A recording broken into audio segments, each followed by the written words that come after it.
Oh no, I can't stop. Hiccuping. Meet your diaphragm. It's a muscle that helps you breathe smoothly. But sometimes it gets irritated and spasms like a crazy trampoline. This makes your vocal cords slam shut. Hic. Eating too fast makes you swallow air and bugs your diaphragm.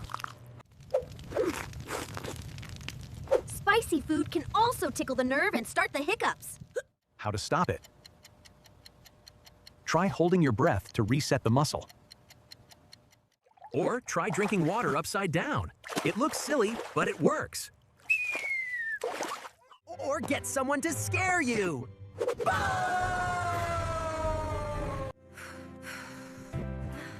Whew! It finally stopped. I can talk again.